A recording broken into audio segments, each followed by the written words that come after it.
మన్యం జిల్లా పాలకొండ నగర పంచాయతీలో దుర్గంధం వెదజల్లుతోంది. 20 వార్డులు ఉన్న ఈ నగర పంచాయతీలో ఎక్కడ చూసినా చెత్తే కనిపిస్తోంది. అలాగే నిత్యం వీధుల్లో పందులు సంచరిస్తున్నాయి. దీంతో పట్టణ వాసులు అంటు రోగాల బారిన పడుతున్నారు. చెత్తను వెంటనే తొలగించాలని మొరపెట్టుకుంటుంటే శానిటేషన్ సిబ్బంది ఆర్గ్యుమెంట్ చేస్తున్నారని పట్టణ వాసులు వాపోయారు. చైర్మన్, 2 ఉపాధ్యక్షులు, 20 మంది వార్డు మెంబర్లు ఉన్న నగర పంచాయతీలో చెత్తను తొలగించడంలో విఫలం చెందుతున్నారని ప్రజలు ఆరోపిస్తున్నారు. దీనిపై మరింత సమాచారం మా శ్రీకాకుళం జిల్లా ప్రతినిధి అబ్దుల్లా అందిస్తారు. నగర పంచాయతీలో ఎక్కడ చూసినా దుర్గంధభరిత వాతావరణమే కనిపిస్తుందని అయితే మనం చెప్పవచ్చు. నగర పంచాయతీలో 20 వార్డులు ఉన్నప్పటికీ 20 వార్డులో కూడా ఏ వార్డు చూసినా చెత్త చెదారంతో నిండి ఉంది.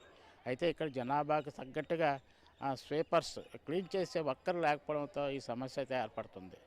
సుమారు 13 సంవత్సరాల క్రితం ఏర్పడిన నగర పంచాయతీలో ఈ క్లీనింగ్కి లేకపోవడం వల్ల ఇక్కడైతే ప్రజలు అనేక అసౌకర్యాలకు గురవుతున్నారైతే నిత్యం ఆరోపణలు వస్తున్నాయి. ఒక చైర్మన్తో పాటు 2 ఉపాధ్యక్షులు, 20 మంది కౌన్సిలర్లు ఉన్న ఈ పాలక వర్గానికి ఇప్పుడు కూడా నిధుల సమస్య లేకపోయినప్పటికీ ఈ నగర పంచాయతీలోని ఈ క్లీనేషన్ చేయడంలో అయితే యంత్రాంగం వైఫల్యం చెందిందని అయితే ప్రజల నుంచి ఆరోపణలు అయితే వస్తున్నాయి.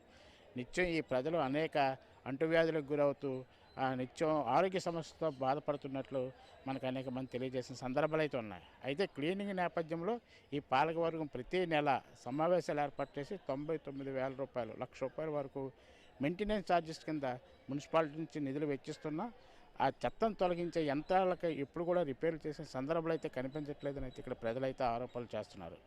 ఎన్నో పర్యాయాలు ఈ సమస్యపై ఆందోళనలు, పోరాటాలు చేసినప్పుడు కూడా పాలకవర్గంలో ఎటువంటి వైఫల్యం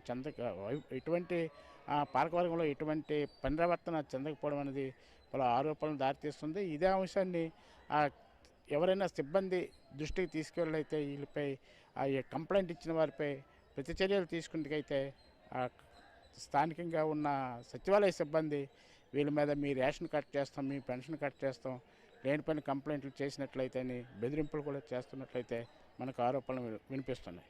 దీనిపై ఇక్కడ ఒక స్థానిక శాసనసభ్యురాలు ఉన్నారు. నిత్యం అధికార పార్టీకి చెందిన శాసనసభ్యులతో పాటు ఇక్కడ పాలకవర్గం అంతా కూడా అధికార పార్టీకి సంబంధించిన వర్గం వాళ్ళే ఉన్నారు. ఇక్కడ అపోజిషన్ కూడా పెద్దగా లేకపోయినా 20 మంది కౌన్సిలర్లో 15 మంది కౌన్సిలర్లు అధికార పార్టీకి చెందిన వారే. అయినప్పటికీ కూడా ఇక్కడ ఒక ఎమ్మెల్యే ఉన్నారు, ప్రభుత్వంలో భాగస్వాములై ఉన్నారు. అయినా ఈ పాలకవర్గం అయితే నగర పంచాయతీ ప్రతిపక్షంలో నగర పంచాయతీల కంటే ఘోరంగా ఉండవనైతే పలువురు అయితే ఆక్షేపణలు వ్యక్తం చేస్తున్నారు. ఇప్పటికైనా పాలకవర్గంపై అధికార యంత్రాంగంతో పాటు ప్రభుత్వం కూడా స్పందించి ప్రజలకు ఆరోగ్య సౌకర్యాలు కల్పించేందుకైతే తక్షణమే ఈ చెత్త చెదారాన్ని తొలగించాలని అయితే ఇక్కడ ప్రజలైతే డిమాండ్ చేస్తున్నారు. కెమెరామెన్ శ్రీనివాస్తో అబ్దుల్లా, 6 టీవీ, శ్రీకాకుళం. నివారణకి తగు చర్యలు తీసుకోవడంలో పాలక వర్గాలు విఫలం చెందే. ఎక్కడ చూస్తే అక్కడ వాళ్ళ శానిటేషను చాలా ఇబ్బందికరంగా కనిపిస్తూ ఉంది. ప్రజలు అనారోగ్యాలకు పాలన పడే పరిస్థితి కూడా మనం చూస్తున్నాం.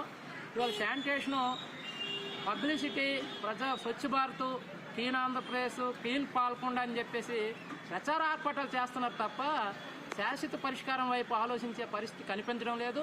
ఇవాళ డివిజన్ కేంద్రం, నియోజకవర్గ కేంద్రం, పట్టణం రోజు రోజుకి విస్తరిస్తుంది. దానికి అనుగుణంగా సిబ్బంది సంఖ్య కూడా లేరు. సుమారు 51 మంది రెగ్యులర్ సేపర్లతో ఉన్నారు. ఇవాళ సుమారు వార్డుకి 5 లెక్క చేసుకున్న 20 వార్డులో 100 మంది ఉండాల్సిన అవసరం ఉంది.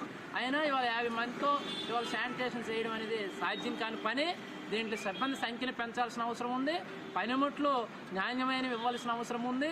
అలాగే ఇవాళ కంపార్ట్ పోతే రిపేర్ల పేరు మీద ప్రతి నెల, ప్రతి సంవత్సరము రిపేర్లకే ₹1,00,000 ఖర్చు చేసే పరిస్థితి ఉంది. కానీ కొత్త యంత్రాలను తీసుకొచ్చి లేదా ట్రాక్టర్లను తీసుకొచ్చి చెత్త తరలించే విధంగా, శాశ్వతంగా పరిష్కారం అయ్యే విధంగా ఇవాళ చర్యలు చేపట్టడం